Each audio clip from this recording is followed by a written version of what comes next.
Now on CoastTV News. Demolition date, the timeline for when a pair of boardwalk classics will be torn down.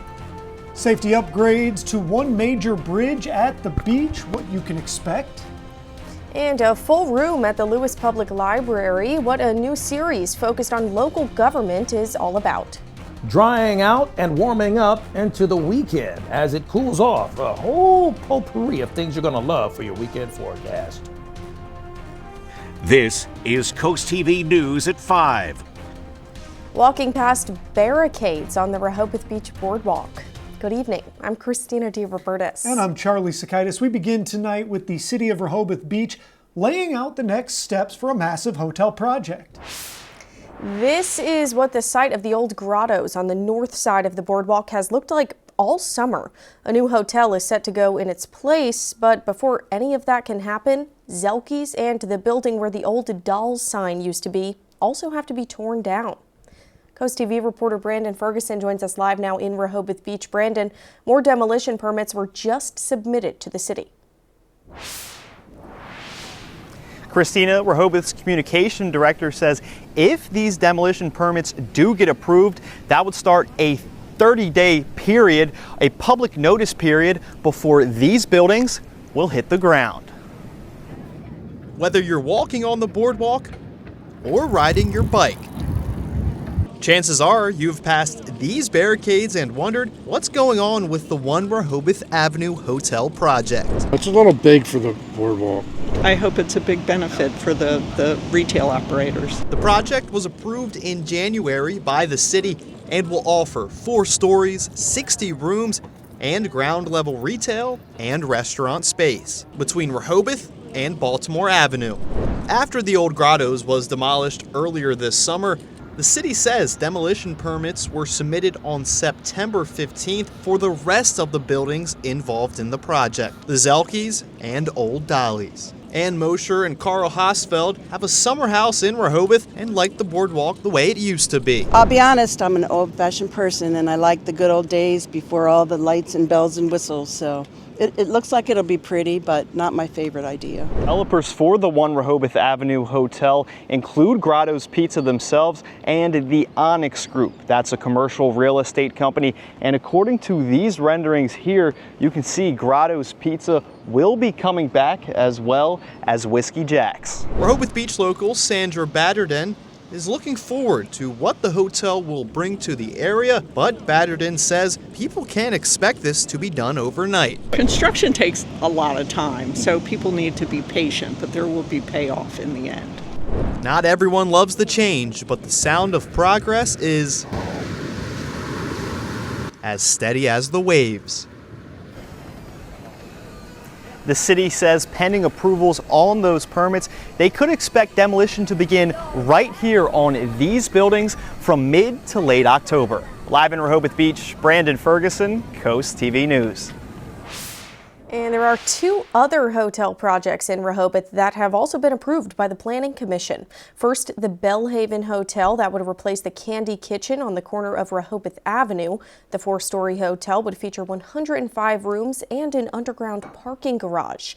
On Baltimore Avenue, another 4-story hotel, the Atlantic Crown, that would feature 55 rooms. According to DelDOT, the Lighthouse Road Bridge was built in 1957, and although it is safe to drive on, the agency says the beams on the bridge, they have reached the end of service. CoastTV News reporter Kevin Zapay is live in Fenwick Island. Kevin, the first phase of this project is getting closer. Charlie, DelDOT plans to start work this October, and the first phase includes adding a temporary sidewalk to the bridge. Now, DelDOT hosted a public workshop today to discuss the upcoming replacement of the bridge. Plans call for a full replacement with a longer and wider structure that includes sidewalks and bike lanes. According to DelDOT, the bridge won't be fully closed, but drivers should expect single-lane closures during parts of construction. DelDOT says this project will cost around $50 million, which will be funded by federal dollars. One local who lives next to the bridge says traffic may be a concern, but fixing the structure can't wait. It sounds like the repair of the bridge is a necessity, so the later in the year would be the best. According to DelDOT, this project will have 4 separate phases, starting from this October and ending in May of 2028.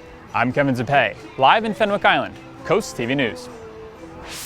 Let's go ahead and check in on our Coast TV poll for the day. We want to know what matters most in replacing Fenwick's bridge. Let's take a look now at the results. You can see 37% say wider lanes, 8% say stronger build, 4% think a faster timeline, and the most people, 51%, say pedestrian space. Now these numbers can change. You can change them if you go vote, in fact, or you can leave a comment at coasttv.com or use the mobile app.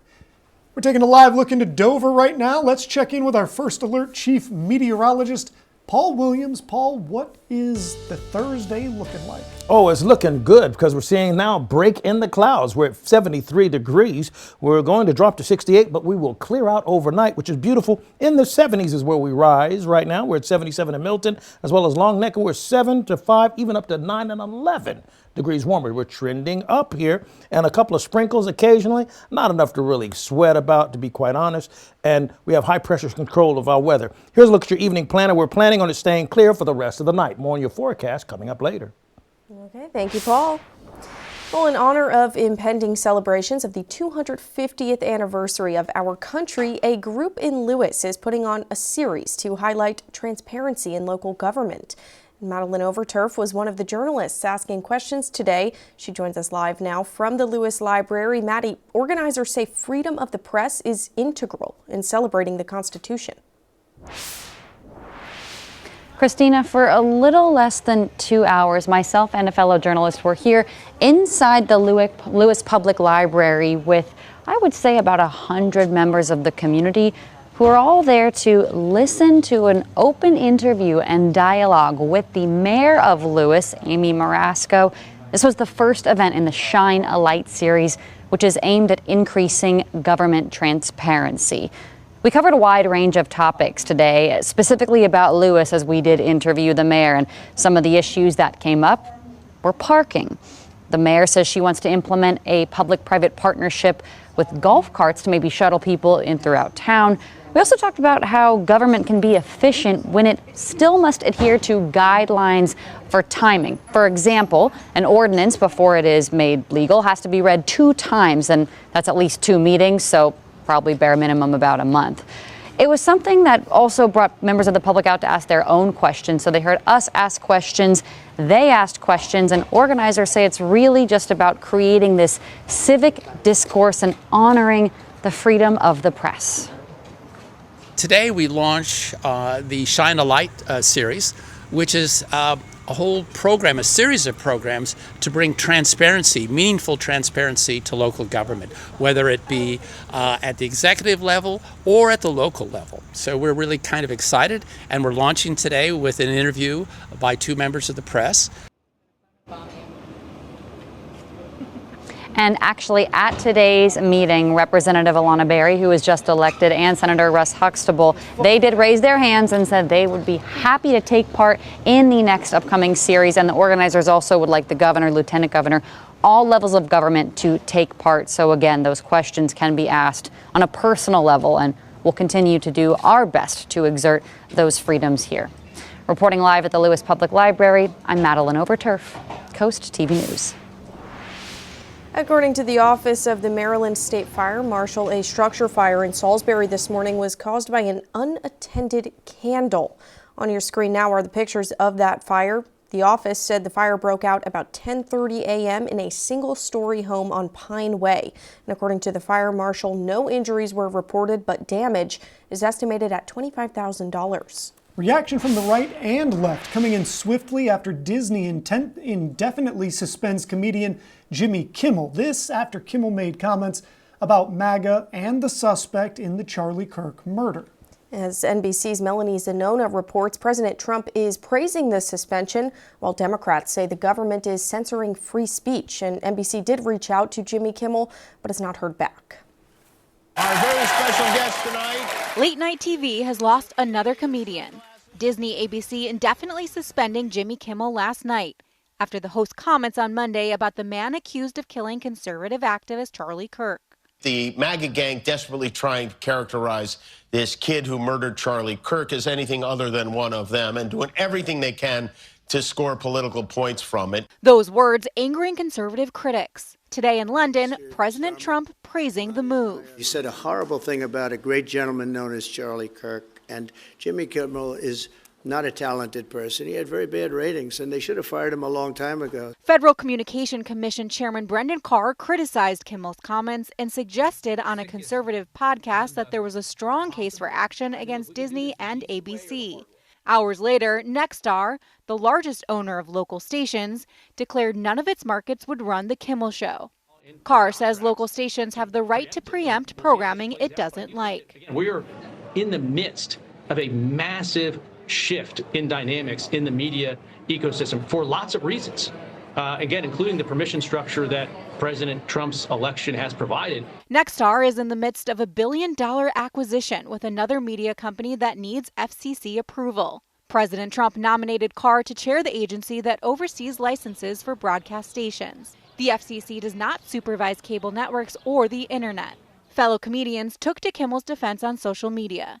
And critics say removing him for his words violates the First Amendment. Having the government sanction what we say, to censor what we say, to control what we say is a very dangerous precedent. This is a 5-alarm fire. We must be careful not to allow the government to punish critics simply because of content. And 2 months ago, CBS canceled Stephen Colbert's late night show. Colbert was another critic of President Donald Trump's, and that move also came in the middle of another $1 billion broadcast deal that required FCC approval. Melanie Znona, NBC News, Washington. The Assateague Island National Seashore is starting their Bio Blitz this weekend with a bird walk where and when you can help them identify a few bird species. And we're expecting more sunshine by Saturday. I'll show you what I'm tracking coming up. But first, Koopman's Collection. One Delaware Veterans Museum blends military history, motorsports, and more. We'll show it to you in this week's Coastal Connections.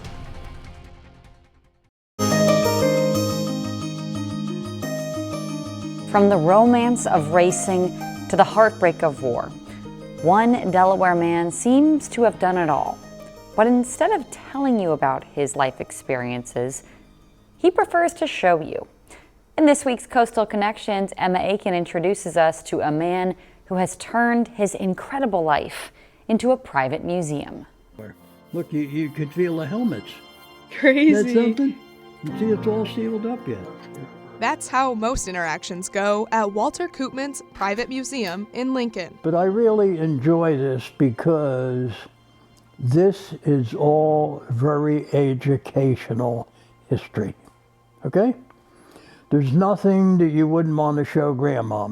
A pandemic project became an intricate display showcasing many historical events, many that Koopman lived himself. When you do something and you've had your hands on it, or you've actually been involved in this, you don't have to make a story up.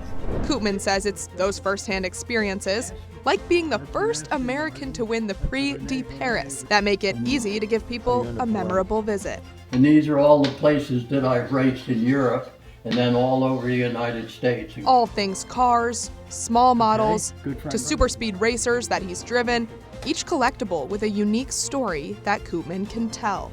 Well, after World War II, this was the economy car for the country of France. It was the people's car. Koopman says his passion for racing grew during his downtime as a liaison in the Korean War.